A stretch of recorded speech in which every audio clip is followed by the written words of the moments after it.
Okay, so ignore the mess because I have a roommate who lives with me. We both ride the e-bikes and all that. So I'm just going to be going over what's going on with some stuff. Yeah, right now there's not much light in here. I'm going to turn that on in like 2 seconds. Give me 2 seconds and we'll go right back to this. Much better. Okay, so yeah, we're upgrading the living room. We're going to be adding, we have our LED 24-volt system. I really want to add this to the e-bike. Okay, we got a new sticker. Just add that after the last video. Just came in. Pretty hyped about it. Should help with the channel growth and all that.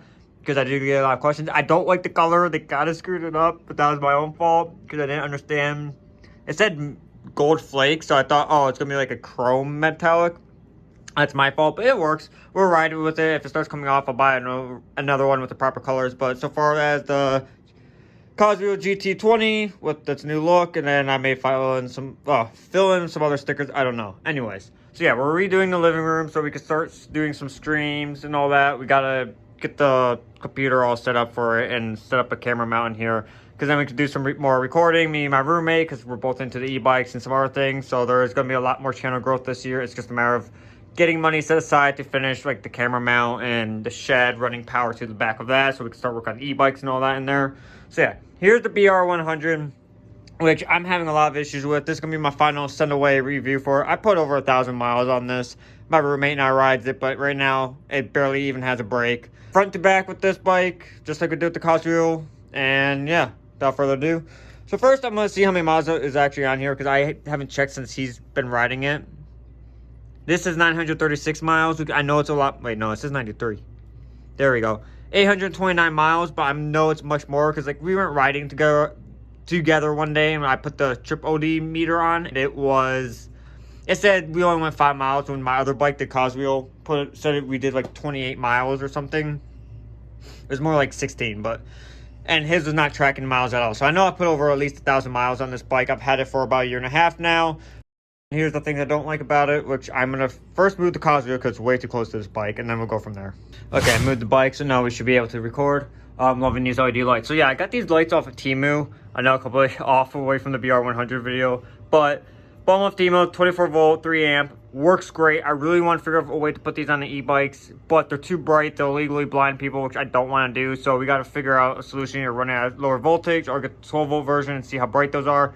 Because if so, we're running those on all the bikes. They're just so much better than the dot LEDs. Anyways, now back to the br100. Start from the back to the front as usual. I replaced the stock tires. They're snake tires, which were like these Coswheel GT20 tires, but a lot crappier. Chinese, very thin, no good. So I replaced them with the Vector Moto tires, as seen here, or VE Moto tires. Love these tires, really good tires. Had them for about 1.5 years now. Some mild cracking in the tires, but overall, just great. Did this rim tape, which again worked fine. I applied it pretty bad the first time as I stretched it, so it has some bubbles. The bike that was stolen from me had the lime version of that, and that worked fantastic until the bike was stolen, sadly. But good for a visual and being seen at night. Now, these brakes, horrible brakes. Works great for this lightweight of a frame, but when we're going faster with the new battery that e-bike guy is building for this bike, we're gonna need double pistons. Also, these brakes are not reliable at all. I had to like do so much maintenance on them. And they're only one piston on both, well, two piston, one on each side. Horrible brakes, would not recommend. If you buy the br100, replace these immediately. These lug nuts strip very easily. Already stripped one of them out on one side, but it's tight enough where it's safe, but still no good. Under, so you have your motor, which goes into here, which I can't really show you guys from here. If you buy this bike, you have to be aware that the wire will get chewed up by the silicone piece in there. There's like this piece of rubber and it just rubs as it spins and it's cutting into the wire where the bare metal is exposed. Bike still runs fine and it's just touching rubber, so no, it's not conductive, but there's still, this motor could fail at any point in time. So that's part of why we're doing this upgrade, is because this motor is just, it's not good with how they designed it and it's causing a lot of issues and a lot of like sketch stuff with that. Where we're like, is this motor just going to burn itself out if it rains one of these days, or will it be fine? But so far it hasn't, so I don't know. Next is these shocks, which we replaced. First set of shocks on here were 600-pound springs on both sides, so it could hold 1,200 pounds before it compressed. I believe that's how that works. I'm not 100% sure. So I replaced them with the 300-pound springs on both sides. Still way too stiff. You can't even move it, even if I pull my weight on it. So I'm thinking we're going to replace it with compression springs where you can fill it with air and hydraulics, but I'm not sure if they make like 150-pound versions of those.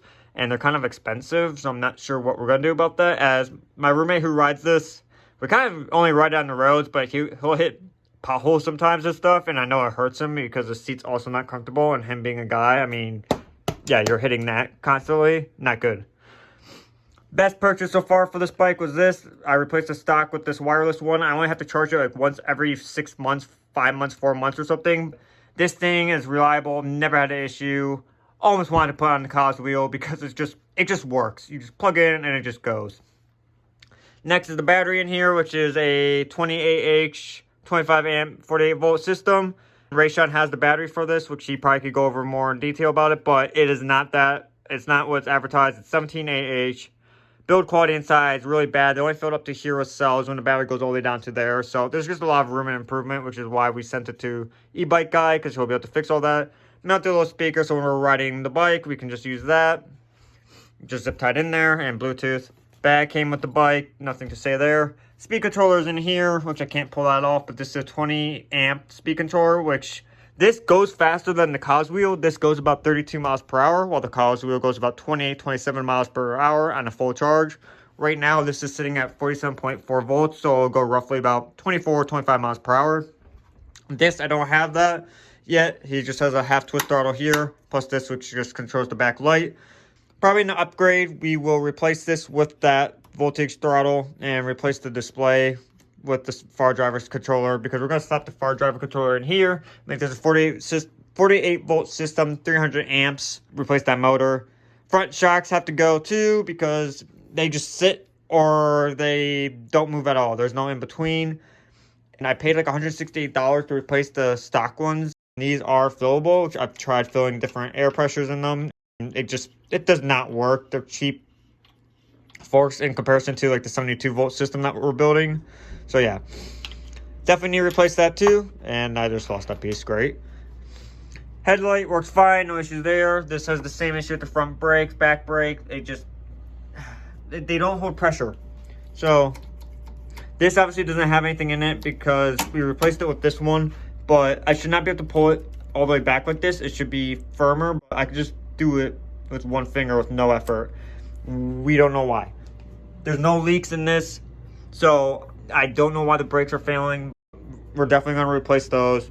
Other than that, this bike's been reliable. I've had no issues. It just works. I just plug it in, charge it, go to work, come back home, repeat the process. Over 1,000 something miles on it, and I've had to do little to no maintenance on it. The only maintenance I had to do was tighten the one lug nut that got loose because I hit a pothole really hard one day. Abuse-wise, with the snow and ice, I fell once and I only did that. There's powder coated, I believe, aluminum, and that's the only damage I've done to it basically so far. So for it being a year and a half and me just abusing the crap out of it, now my roommate riding it, I can't complain despite the fact that it's lesser quality than the cause wheel. Doesn't have full suspension like the cause wheel. Overly stiff shocks, non-existent. Tires are slightly smaller. These are 21 inch, these are 20 inch tires. Don't notice the difference there. This one is very hard to turn compared to the cause wheel. The cause wheel turns a lot more freely and more nimbly. So I think that's something with the geometry of this though. Fenders on this are a little bit better, but not by much. I would like this to extend to about here, and then that wouldn't be an issue. Other than that, I don't really know what else to say about the bike because I don't ride this as much as I used to. I just ride the cause wheel and he rides this one. For a first e-bike, I cannot complain with this. But with the lack of knowledge, I probably could have made a much better choice, like decisions on that. I probably would have went the cause wheel if I could redo the whole thing again. But it is what it is. And it's a decent starter e-bike because you can't really damage it because of how it's shaped. The only thing it's damaged is the handlebars, and that's easy enough to replace.